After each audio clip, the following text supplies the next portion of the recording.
hindi ito kilos ng iisang tao lamang, but we have to work as a country. Tayong lahat, as a people, kailangan pong kumilos tayo.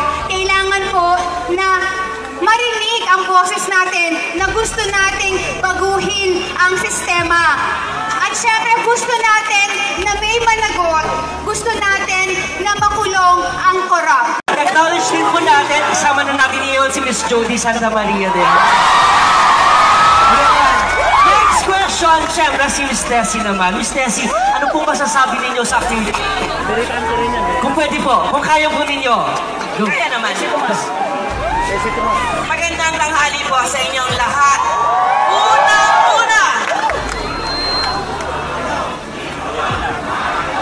Ayun, payong ibaba daw para makakita yung iba. Sige.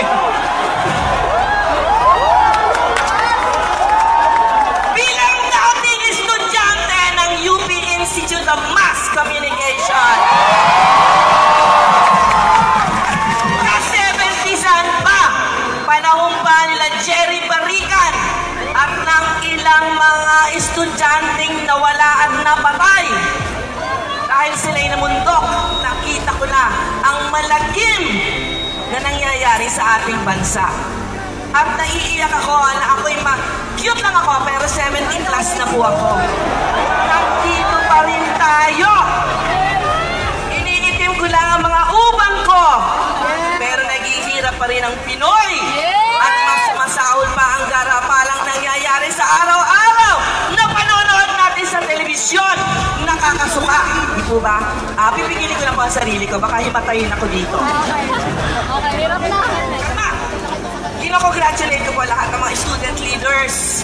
Lahat ng umatake dun sa Diskaya residence dahil sila ay...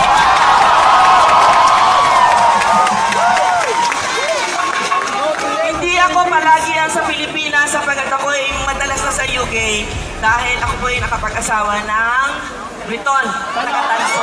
Anyway, pero pabalik-balik po ako dito.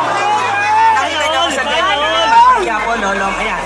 Anyway, ang next ko mga kaibigan ko, anong gagawin natin? Ang mga estudyante lang ang nagsasalita at tumikilos. Hindi ako nakatanggap ng kahit anong masyadong firm na answer. But anyway, I'm so happy na nandito tayong lahat. Para sa akin, nasabi na ni Angel lahat ng ating mga hinaing. Ang tingin ko lang po, sa aking humble opinion, bumaba lahat ang nasa pwesto! Ibalik ang kapangyarihan sa Pilipina! Tama? Para sa akin, ipapanalangin ko, hindi sa pinagsisiglab ko, ang inyong mga damdamin mula sa presidente, hanggang sa vice-presidente, hanggang dyan sa mga congressman at mga senador! Sapagkat walang malinis sa inyo! Kayo ay corrupt. At hayaan niyo ang Pilipino magkaroon tayo ng tinatawag na peaceful na snap election. Sana lang po. Diba? Sana lang magkakot ko yan. Hanggang dito na lang po. Maraming salamat. Maraming salamat din po, Miss Tessie. Ayan. Ngayon naman, tatanungin natin si Miss Jody. Miss Jody, ano po ang nararamdaman ninyo? Ano ang nararamdaman ninyo ngayong araw? Una-muna, magandang patanghali sa inyong lahat. So, gusto ko lang mag-share. This is the very first time na sumali ako sa isang rally na katulad nito. Naniniwala ako na sa pagkakataong ito, it doesn't really matter kung anong sektor ang kinabibilangan mo, kung saang institusyon ka galing, kung anong paaralan ka graduate, or kung anong paaralan ka nag-aaral.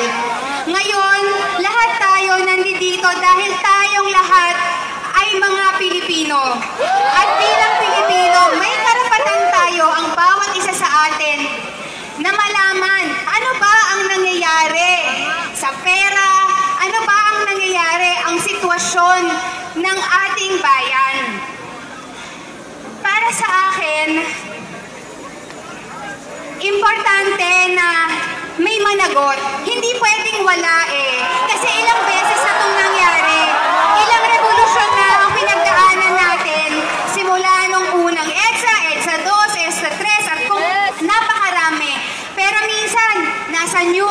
linggo, 3 linggo, mamamatay, mawawala. Dapat, hindi na natin to pwedeng palagpasin.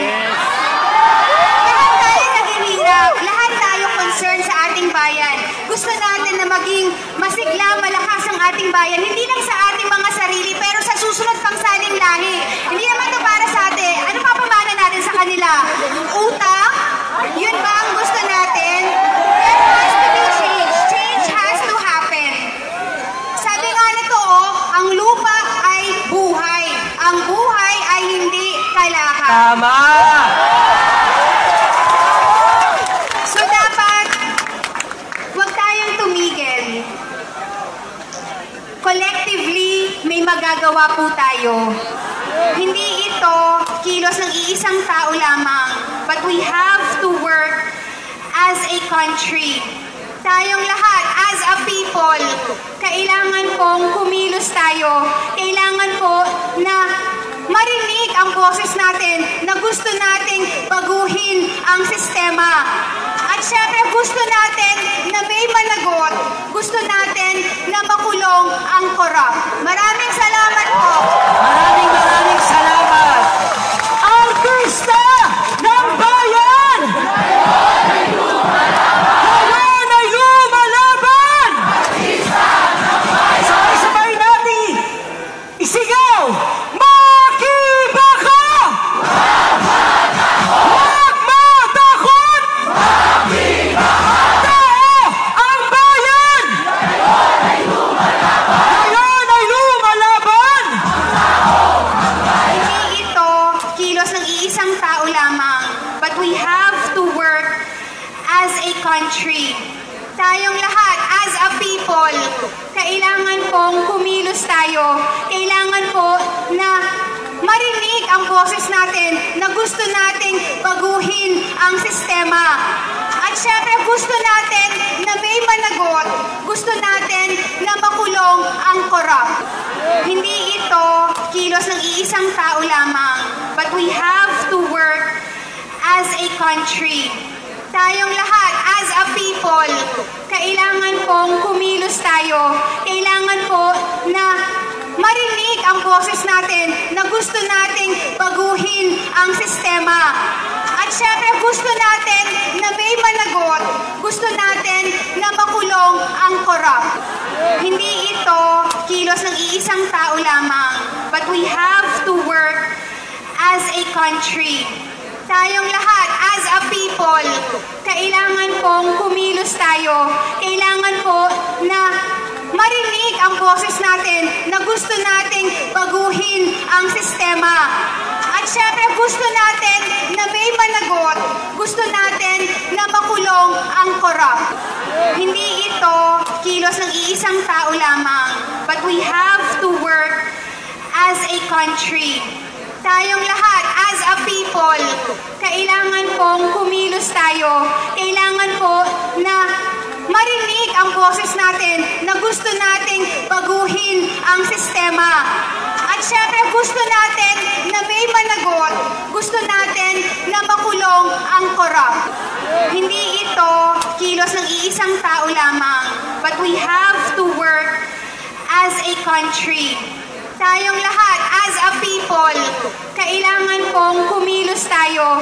Kailangan po na marinig ang boses natin na gusto nating baguhin ang sistema. At syempre gusto natin na may managot. Gusto natin na makulong ang korap. Hindi ito kilos ng iisang tao lamang, but we have to work as a country. Tayong lahat, as a people, kailangan pong kumilos tayo. Kailangan po na marinig ang boses natin na gusto nating baguhin ang sistema. At syempre gusto natin na may managot. Gusto natin na makulong